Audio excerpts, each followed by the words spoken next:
ओम शांति। सृष्टि चक्र के अद्भुत खगोलीय रहस्य के दूसरे सत्र में आप सभी का स्वागत है। इस सत्र में हम आपको कुछ गुह्य रहस्य बताना चाहेंगे। इसमें हम आपको ये बताएंगे कि देखिए, ये जो 3 प्रकार की गति हमने पहले सत्र में आपको बताया, तो जब हमने ये साइंटिफिक मूवी मॉडल को अनेक बड़े बड़े शहरों में, मेलों में और हमारे साइंटिस्ट एंड इंजीनियरिंग विंग में जब इसको डिस्प्ले किया, तो कई प्रकार के प्रश्न हमारे सामने आए। तो दूसरे सत्र में उसी प्रश्नों का उत्तर है। तो एक बार किसी ने मुझे ये प्रश्न पूछा कि ये तीसरी गति जो आप बता रहे हैं, इसकी आवश्यकता क्यों है? ये तीसरी गति क्यों घूम रही है? तो उस साइंटिस्ट ने मुझे ये पूछा, तब मैंने सहज रूप से उनको ये पूछ लिया कि सर, क्या आप बता सकते हैं कि पृथ्वी क्यों घूमती है? तो पृथ्वी क्यों घूमती है, ये प्रश्न पूछने के बाद उन्होंने मुझे उत्तर दिया कि इट इज नेचुरल, ये स्वाभाविक है। उसके बाद उन्होंने बाकी कुछ नहीं पूछा, वो चुप हो गए। क्योंकि पृथ्वी क्यों घूमती है? घूमती तो है, परंतु एंटी क्लॉकवाइज भी क्यों घूमती है, ये एक प्रश्न है। इसका उत्तर कहीं भी नहीं है। तो मैं आपको बताना चाहूंगा कि वैसे तो इसका उत्तर मुझे भी मालूम नहीं था। तो जब हम प्रजापिता ब्रह्मा कुमारी ईश्वरी विश्वविद्यालय में जो हमारे अमृत वेले का राजयोग का बहुत बड़ा महत्व है, उस अमृत वेले के मेडिटेशन के दौरान हम परमपिता परमात्मा शिव से रूहियान वार्तालाप करते हैं। तो उस समय हमने अगले दिन अमृत वेले के योग में हमने परमात्मा से प्रश्न पूछा कि मैंने कहा, हम उनको शिव बाबा कहते हैं, परमात्मा माना शिव बाबा, निराकार ज्योतिर्बिंदु शिव बाबा। तो हमने उनसे ये प्रश्न पूछा कि हमारे सामने ऐसा प्रश्न आया है, तो अब हम उसका क्या जवाब दें, कृपया आप थोड़ा इसके बताइए। तो आप सोचिए, क्योंकि मुझे तो मेरा तो प्रश्न था, मुझे तो उत्तर नहीं मालूम था। इतना शिव बाबा ने बुद्धि में उसका उत्तर यह टच किया कि पृथ्वी घूमती है फ्लेमिंग्स लेफ्ट हैंड रूल। बाबा के एक ही शब्द था, उन्होंने सीधे कहा फ्लेमिंग्स लेफ्ट हैंड रूल। तो इतना स्पष्ट उत्तर पाके मुझे बहुत खुशी हुई। परंतु ये फ्लेमिंग्स लेफ्ट हैंड रूल मैं बहुत पहले विद्यार्थी जीवन में पढ़ा तो हुआ था, परंतु वो मैं भूल चुका था। उसके बाद फिर मैं दूसरे दिन फिर जाकर के उसकी नेट में सर्च किया और उसकी अच्छी तरह से अध्ययन किया, और मैंने पाया कि 100% एक्यूरेट है कि फ्लेमिंग्स लेफ्ट हैंड रूल के कारण ही पृथ्वी एंटी क्लॉकवाइज घूमती है। अब वो फ्लेमिंग्स लेफ्ट हैंड रूल क्या है, वो मैं आपको बताना चाहूंगा। देखिए, फ्लेमिंग्स लेफ्ट हैंड रूल और right hand rule. Fleming's left hand rule for motors और Fleming's right hand rule for generators. अभी हमको शिव बाबा ने कहा फ्लेमिंग्स लेफ्ट हैंड रूल, तो फ्लेमिंग्स लेफ्ट हैंड रूल में ये बताया गया है, ये अगर ये बाएं हाथ के जो ये तर्जनी इंडेक्स फिंगर है, तर्जनी की उंगली, ये अगर मैग्नेटिक फील्ड की दिशा हो, और ये जो मिडिल फिंगर है मध्यमा, ये अगर करंट फ्लो की दिशा हो, बिजली के करंट की फ्लो की दिशा हो, तो मोटर का जो मैकेनिकल रोटेशन होगा वो थंब के डायरेक्शन में ही होगा। ये फ्लेमिंग्स लेफ्ट हैंड रूल कहलाता है। अब हमने उसको इसमें अप्लाई किया, तो हमने ये पाया कि देखिए, हमारी पृथ्वी एक बहुत बड़ा मैग्नेट है। नॉर्थ पोल उसका पॉजिटिव चार्ज है और साउथ पोल उसका नेगेटिव चार्ज है। और मैग्नेट की जो मैग्नेटिक फ्लक्स है, उसकी फील्ड जो है, उसकी दिशा है, उसकी फ्लो की दिशा हमेशा नॉर्थ टू साउथ ही होता है। अब जब नॉर्थ टू साउथ होगा, वो तो पृथ्वी के अंदर अंदर कोर टू कोर ही होगा, है ना। ये नॉर्थ पोल है, ये साउथ पोल है, तो नॉर्थ से साउथ की ओर मैग्नेटिक फील्ड की दिशा हो गई, परंतु वो तो अंदर अंदर है, उससे हमें क्या लेना देना, हम तो पृथ्वी के सरफेस के ऊपर रहते हैं। तो वापस जब वही मैग्नेटिक फील्ड उसकी सर्किट कंप्लीट होना है तो वापस फिर साउथ टू नॉर्थ होगा, अंदर अंदर नॉर्थ टू साउथ और बाहर बाहर साउथ टू नॉर्थ, है ना। तो क्योंकि जब अब हमारा काम तो जो साउथ से नॉर्थ वो होगा, क्योंकि वो पृथ्वी के सरफेस के ऊपर होगा, इसीलिए ये देख लीजिए ये मैग्नेटिक फील्ड की दिशा हो गई। अब ये जो है ये मध्यमा, ये करंट फ्लो की दिशा। अब इसमें करंट फ्लो की दिशा क्या है? करंट फ्लो की दिशा वास्तव में हमारी पृथ्वी का जो ग्रेविटेशनल फोर्स है वही करंट फ्लो की दिशा, उसको करंट फ्लो की दिशा के साथ तुलना किया जा सकता है। अब जब दो चीज मिल गई तो नेचुरली उसका जो पृथ्वी का जो मोशन गति होगी वो थंब के दिशा में, अंगूठे के दिशा में ही होगी। अब आप देखिए, अभी ये जैसे पृथ्वी के ये साउथ है, ये नॉर्थ है ना, तो ये बाहर बाहर ऊपर की ओर, अंदर अंदर वो तो नॉर्थ टू साउथ, परंतु बाहर बाहर ऊपर की ओर, तो ये हो गई समझ लीजिए मैग्नेटिक फील्ड की दिशा, और ये हो गई करंट फ्लो माना ग्रेविटेशनल फोर्स। जब ये दोनों मिल गया तो ये एंटी क्लॉकवाइज ही होगी ही, इसीलिए पृथ्वी हमेशा घड़ी की उल्टी दिशा में ही घूमती है। पृथ्वी कभी भी क्लॉकवाइज घूम ही नहीं सकती, इम्पॉसिबल। और यही कारण है कि पृथ्वी एंटी क्लॉकवाइज घूमने के कारण ही सूर्य पूर्व की दिशा की ओर से उदय होता हुआ दिखाई देता है। दूसरा प्रश्न यह था कि चलो पृथ्वी एंटी क्लॉकवाइज क्यों घूम रही, वो हमको उत्तर मिल गया, जो कहीं भी नहीं है, जो केवल शिव बाबा ने ही हमको योग के माध्यम में दिया। अब देखिए, अब वो पृथ्वी की जो ऑर्बिट है इसका मोशन भी एंटी क्लॉकवाइज होता है। एटलस में ये दोनों दिखाए गए हैं। अब ये एंटी क्लॉकवाइज क्यों होता है, उसका भी कारण है, वो बड़ा सिंपल है, वो है सेंट्रीफ्यूगल फोर्स। क्योंकि देखिए जब ये एंटी क्लॉकवाइज घूम रही होती है तो पृथ्वी की उसका स्पिन जो है वो एंटी क्लॉकवाइज की दिशा के ओर ही उसका थ्रो होगा, उसका जो फोर्स होगा वो इधर ही फेंका जाएगा, उधर ही वो थ्रो होगा। तो सेंट्रीफ्यूगल फोर्स के थ्रो भी एंटी क्लॉकवाइज होने के कारण ही ये ऑर्बिट भी एंटी क्लॉकवाइज घूमता है। अब तीसरा प्रश्न ये था कि अब ये एंटी क्लॉकवाइज, ये भी एंटी क्लॉकवाइज, परंतु ये जो स्वस्तिका में दिखाया गया है ये कल्प की गति, थर्ड मोशन, ये क्लॉकवाइज होती है।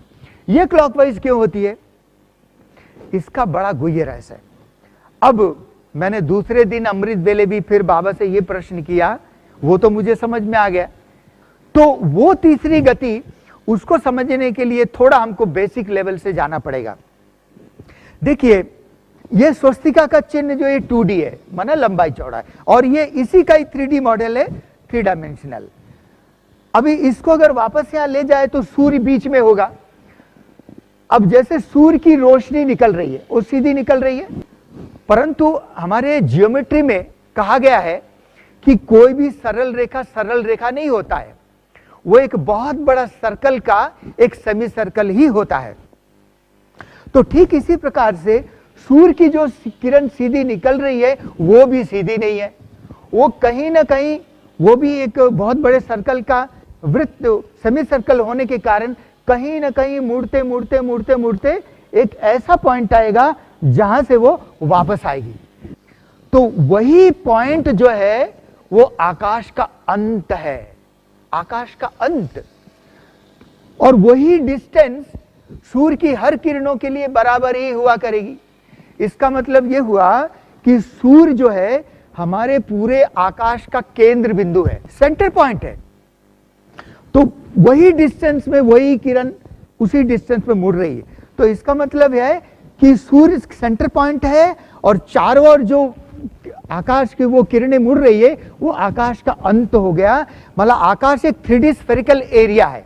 अगर किसी साइंटिस्ट ने अगर इस दिशा में एक टेलीस्कोप रख दिया तो कोई सूर्य की किरण अगर आकर के उस टेलीस्कोप पर पड़ता है तो उसको क्या अनुभव होगा कि सूर्य यहां कहीं है, परंतु सूर्य वास्तव में एक सेंटर पॉइंट में है। इसी तरह से अगर करोड़ों टेलीस्कोप अलग अलग दिशा में लगा दिया जाए तो उनको करोड़ों सूर्य दिख जाएंगे, परंतु सूर्य एक ही है और वो केंद्र बिंदु में है। ये उनको ऐसा दिखाई देता है, ये उसका भ्रम है। अब आप देखिए, अब जितनी भी किरणें वापस इसी पॉइंट से आ रही है तो सारी किरणों की जंबलिंग यहां हो रही है। अगर मान लीजिए किसी साइंटिस्ट को दूर से पावरफुल टेलीस्कोप से अगर वो किरणें यहां दिखाई देती है, तो अगर आप दूर से अगर देखेंगे, ऑब्जर्व करेंगे, तो आपको यहां लाइट की आभा दिखाई देगी, लाइट की किरण, लाइट पे जंबलिंग दिखाई देगी। तो उसी को लाइट जब वो देख रहा होता है तो वही उसी को ही वो गैलेक्सी समझ रहा होगा। तो वास्तव में वो इसकी लाइट है जो वहां से रिफ्लेक्ट होके, मतलब वहां से मुड़ के आ रही है। अब आप देखिए, अब मैंने आपको बताया कि वो सूर्य केंद्र बिंदु है और वो कैसे साइंटिस्ट को उस प्रकार का भ्रम होता है। अब हम आपको ये बताना चाहेंगे कि इसको थोड़ा हम बेसिक लेवल से चलते हैं कि देखिए, हमारा जीवन जो है दो चीजों से बनी हुई है, शरीर और आत्मा। और शरीर को 5 तत्वों का पुतला कहा गया है। 5 तत्व कौन कौन से हैं? हमने अनेकों से पूछा है, बड़े बड़े विद्वानों से भी, परंतु कोई भी इसका सही क्रम नहीं बता पाते। उसका सही क्रम यह है, पहला है पृथ्वी, उसके बाद है जल, उसके बाद है वायु, उसके बाद है अग्नि। अग्नि माना सूर्य, क्योंकि सूर्य हीट एंड लाइट का सोर्स है, और उसके बाद है आकाश। तो ये 5 तत्वों का सही क्रम है। ऐसा ही क्यों है? ऐसा इसलिए है क्योंकि हमें स्थूल से सूक्ष्म की ओर जाना है। तो इन 5 तत्वों में से सबसे मोटा तत्व पृथ्वी है, पृथ्वी से सूक्ष्म जल है, जल से सूक्ष्म वायु है, वायु से सूक्ष्म अग्नि है, और अग्नि से सूक्ष्म आकाश है। जब हम सूक्ष्म कहते हैं, इसका मतलब जो पृथ्वी का एक सूक्ष्माति सूक्ष्म कण होगा, वो जल का सूक्ष्माति सूक्ष्म कण जो है वो उससे सूक्ष्म होगा, वायु सा उससे सूक्ष्म होगा। इस प्रकार से आकाश का जो सूक्ष्माति सूक्ष्म कण होगा वो सबसे, इन 5 तत्वों में से सबसे सूक्ष्म होगा। अब इसमें 2 वैज्ञानिक सिद्धांत काम करते हैं। पहला सिद्धांत है, जो चीज जितनी सूक्ष्म होगी वो उतनी शक्तिशाली होगी। और दूसरा सिद्धांत है, जो चीज जितनी सूक्ष्म होगी वो उसका वर्किंग फील्ड, उसका कार्य क्षेत्र उतना ही विशाल होगा। अभी आप देखिए, इसी हिसाब से इसी 2 वैज्ञानिक सिद्धांतों को अगर आप इसमें अप्लाई करें तो हम देखेंगे पृथ्वी 1 भाग है और समुद्र 3 भाग है। माना जल का वर्किंग फील्ड 3 गुना ज्यादा हो गया, उसका वर्किंग फील्ड ज्यादा हो गया क्योंकि सूक्ष्म है। अभी जल से भी सूक्ष्म वायु है, तो वायु का वर्किंग फील्ड कितना वास्ट है, उस कितने माइल चारों ओर, पृथ्वी के चारों ओर फैला हुआ है। हमारे मोबाइल नेटवर्क तो उसी से काम करता है। और वायु से अग्नि, अग्नि का जो हीट एंड लाइट है वो जो है वो बाकी तीनों तत्वों को गर्म कर देता है क्योंकि वो शक्तिशाली, पावरफुल है। और अग्नि से भी सूक्ष्म आकाश, तो आकाश एक जैसे कि खुला मैदान है, मतलब उसने 4 तत्वों को जगह दी कि ये खेलो, प्लेग्राउंड जैसा है। अब आप देखिए, अब हमारा क्रम यहीं पर ही नहीं थमता। हमारे ईश्वरी विश्वविद्यालय के 7 दिन के कोर्स में यह बताया जाता है कि ये 3 लोक है। 3 लोक में जो ये आप देख रहे हैं नीला नीला, एक लिमिटेशन दिखाया गया, तो ये लिमिटेशन है। तो इस आकाश के ऊपर है सूक्ष्म लोक, और सूक्ष्म लोक के ऊपर है ब्रह्मलोक, परम धाम, है ना। तो अब हम सभी आत्माएं जहां से आई हैं, हम आत्मा भी वही रहते, परमात्मा भी वही रहते।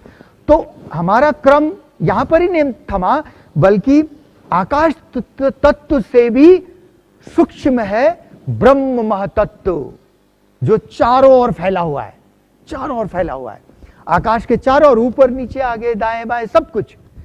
तो अब देखिए, तो ब्रह्म तत्व जो एक सेल्फ ल्यूमिनस लाइट है ना, स्वयं प्रकाशित ब्रह्म तत्व प्रकाश तत्व है, जिसको अखंड ज्योति तत्व कहते हैं, वो इस आकाश से भी सूक्ष्म है, तो उसका कण तो उससे भी सूक्ष्म होगा। और उससे भी सूक्ष्म, ब्रह्म तत्व से भी सूक्ष्म हूं मैं आत्मा। आत्मा सूक्ष्माति सूक्ष्म, मतलब ब्रह्म तत्व का जो एक सूक्ष्माति सूक्ष्म कण क्या होगा, वो भी मुझ आत्मा के लिए मोटी चीज है। तो आप सोचिए मैं आत्मा कितनी सूक्ष्म हूं। तो हम सभी आत्माएं सूक्ष्म है, और परमात्मा जो वो भी निराकार है, वो भी एक आत्मा है, परंतु वो परमात्मा इसलिए है क्योंकि वो इस जन्म मरण के चक्कर से न्यारा है। हम आत्माओं की शक्तियां खत्म हो जाती है, परंतु परमात्मा के गुण और शक्तियां कभी खत्म नहीं होते। तो अब जो मैंने आपको दो सिद्धांत बताए, उस अनुसार जो सबसे शक्तिशाली है, माना इस पूरे ब्रह्मांड में सबसे शक्तिशाली सर्वशक्तिमान एक परमात्मा ही है। अब परमात्मा की शक्ति उससे कम शक्तिशाली ब्रह्म तत्व उसको चार्ज कर रहा है ना, उसको प्रभावित कर रहे हैं।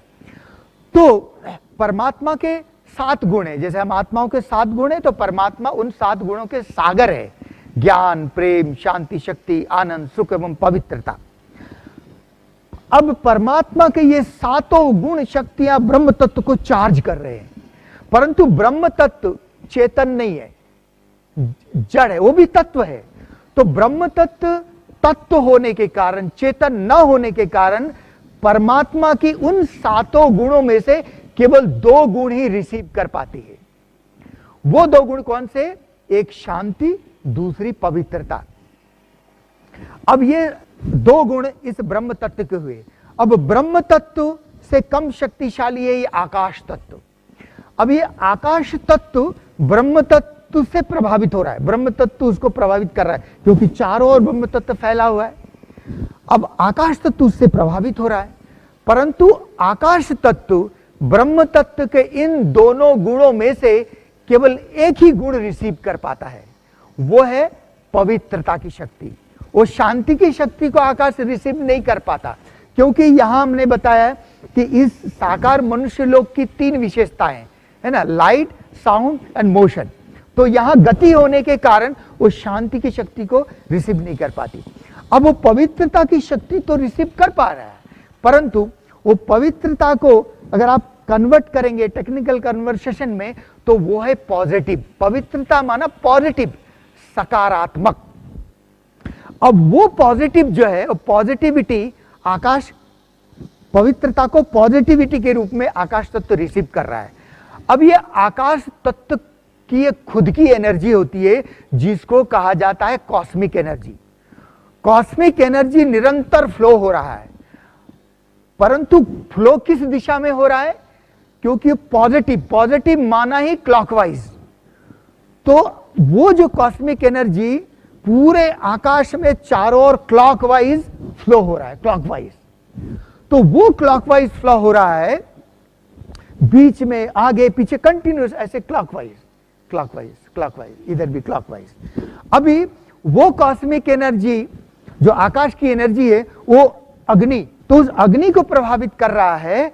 तो अग्नि की, सूर्य की एनर्जी क्या है? Heat and light. अब हीट एंड लाइट भी उस कॉस्मिक एनर्जी के प्रभाव से, आकाश की शक्ति के प्रभाव से, वो भी क्लॉकवाइज फ्लो हो रहा है, वो भी क्लॉकवाइज। तो cosmic energy, heat and light, ये तीनों क्लॉकवाइज फ्लो हो रहे हैं, क्लॉकवाइज, घड़ी की दिशा में। अब आप देखिए, जब मैंने परमात्मा से ये प्रश्न पूछा था कि तीसरी गति क्यों होती है, तो परमात्मा ने, शिव बाबा ने एक शब्द में ये उत्तर दिया था कि बच्चे ये सूर्य की शक्ति से होता है। तो फिर मैंने काफी विचार किया था, फिर काफी गहराई में जाने के बाद ये बात आई, सूर्य की शक्ति केवल हीट एंड लाइट ही नहीं है, और भी है। वो क्या है?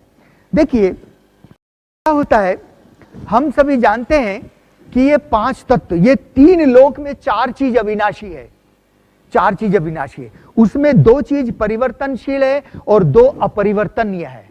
आत्मा और ये 5 तत्व प्रकृति, ये परिवर्तनशील है, ये सतो रजो तमो में आता है। परंतु परमात्मा है और ब्रह्म तत्व जो परम धाम, वो तत्व, तो ये दोनों अपरिवर्तनीय है, ये कभी भी चेंज, ये सतो रजो तमो में आते ही नहीं है, एवर प्योर है। तो अब हम देखते हैं, फिर हम 5 तत्व, ये भी अविनाशी है, परिवर्तनशील जरूर है परंतु अविनाशी है। अविनाशी, इमॉर्टल। अब देखिए हमारे साइंस में भी कहा गया है कि एनर्जी न तो उत्पन्न किया जा सकता है न तो उसका विनाश किया जा सकता है। हाँ, उसको ट्रांसफॉर्म किया जा सकता है, उसका रूपांतरण हो सकता है। तो अभी वही सूर्य की रोशनी, गर्मी जब आ रही है, क्लॉकवाइज फ्लो हो रही है, तो सूर्य भी अविनाशी, 5 तत्व में तो अग्नि भी तो एक तत्व है। तो अविनाशी का अर्थ होता है इसका कभी विनाश नहीं होता है। माना देखिए सूर्य की हीट एंड लाइट जब मुड़ करके वापस आई तो कहां जाएगी? क्योंकि यहां पर मैंने बताया ना कि पहले सत्र में हम बता चुके हैं कि यहां एवरीथिंग इज साइक्लिक। तो सूर्य की रोशनी, गर्मी जब ये आकाश तत्व के एंड को टच करके वापस आ रही है तो वापस कहां जाएगी? ना वापस सूर्य में ही जाएगी, परंतु रोशनी और गर्मी के रूप में नहीं जाएगी। वो किस रूप में जाएगी? क्योंकि हीट एंड लाइट भी एनर्जी है, वो खत्म तो नहीं होगी, विनाश तो नहीं होगा, उसका रूपांतरण होगा। कैसे रूपांतरण, मतलब किस रूप में रूपांतरण होगा? देखिए सूर्य में हम जानते हैं निरंतर 2 गैसों का विस्फोटन हो रहा है। अभी जो 2 गैस विस्फोट हो रहे हैं, जब तक इसमें गैस है तब तक तो विस्फोट हो रहा है, परंतु जब वो विस्फोट, जब गैस खत्म हो जाएगा तो क्या विस्फोट रुक जाएगा? नहीं। अब देखिए क्या होता है कि सूर्य को अविनाशी रहने के लिए इसको वापस पुनः गैस की आवश्यकता है विस्फोटन के लिए। तो क्या होता है, वही रोशनी और गर्मी जब वापस रिटर्न होता है तो किसी न किसी विधि रूप में उसी गैस के रूप में रूपांतरित होते हैं जिस गैस की सूर्य को आवश्यकता है। और जब वो रूपांतरित होता है तो सूर्य उस गैस को खींचता है अपनी तरफ खींचने लगता है। तो हीट एंड लाइट और वो जो गैस का खिंचाव, तो ये तीसरी एनर्जी हो गई। तो जब वो खींच रहा होता है वो भी एक मैकेनिकल थ्रस्ट फोर्स जो है वो उसका निर्माण वो करती है।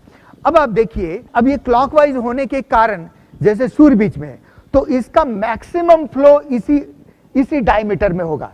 इसका जो आकाश का जो हमने दोनों ये एंड बताए ना, तो ये बीच में जो है वो, क्योंकि तो 3D स्फेरिकल एरिया ना आकाश चारों ओर, तो जब यहां बीच का डायमीटर होगा, यहां heat, cosmic energy, heat and light and वो गैस का फोर्स, तो वो सभी क्लॉकवाइज में है। तो यहां उसका मैक्सिमम हिट होगा और जितना आगे आगे बढ़ेगा तो यहां 0 एनर्जी हो जाएगी क्योंकि यहां कम हो गया, और ठीक उसी प्रकार से पीछे जाएगा तो यहां भी 0 हो जाएगा। तो इसी प्रकार से सूर्य के आगे, फ्रंट और बैक दोनों में एक सूक्ष्म एक्सिस का निर्माण हो रहा है, एक एक्सिस का निर्माण हो रहा है, और कोई भी चीज घूमती है तो एक्सिस पे ही घूमेगी। तो बहुत सारे एनर्जी इस एक्सिस के चारों ओर घूमता है। अब आप देखिए, जब पृथ्वी इस छोर तक आई तो क्लॉकवाइज घूमने के कारण, क्लॉकवाइज इसकी एनर्जी गई, तो ये क्लॉकवाइज जब होता है तो ये इधर इसका नॉर्थ पोल को हिट कर रहा है। अभी जब पृथ्वी इधर मैक्सिमम आएगी तो सूर्य की सारी एनर्जी जो है ना वो इसके साउथ पोल को हिट कर रहा है। तो ये मैक्सिमम हिट पॉइंट ये 2 एंड पे हो रहा है, उधर जा रहे हैं तो इसकी क्लॉकवाइज होने के कारण ये नॉर्थ पोल को हिट कर रहा है, थोड़ा ऑर्बिट उधर खिसका। जब पृथ्वी इधर आई तो उसके क्लॉकवाइज एनर्जी क्लॉकवाइज होने के कारण साउथ पोल को हिट कर रहा है। तो ये क्लॉकवाइज होने के कारण ये ऑर्बिट क्लॉकवाइज ही शिफ्ट होता है, क्योंकि जब इधर जाएगा तो उसकी एनर्जी कम होती जाएगी, तो यहां 0 यहां 0, तो मैक्सिमम हीटिंग यहां पर होता है। यही कारण है कि ये पृथ्वी की जो तीसरी गति है ये हमेशा क्लॉकवाइज ही होती है। और ये हमारा जो स्वस्तिका का चिन्ह जो है यही दर्शाता है कि ये जो पृथ्वी की जो तीसरी गति है, थर्ड मोशन है, ये हमेशा क्लॉकवाइज ही होती है। तो इसी प्रकार से ये 3 प्रकार की गति का ये हमको ये यहाँ पर इसका प्रश्नों का उत्तर मिला। तो इसी प्रकार से इस सत्र में हमने आपको यही चीज बताई कि जो पृथ्वी की जो पहली गति है वो एंटी क्लॉकवाइज क्यों होती है, और पृथ्वी की जो ऑर्बिट जो घूमती है वो क्यों एंटी क्लॉकवाइज होती है, और तीसरी गति ये क्लॉकवाइज क्यों होती है। ओम शांति।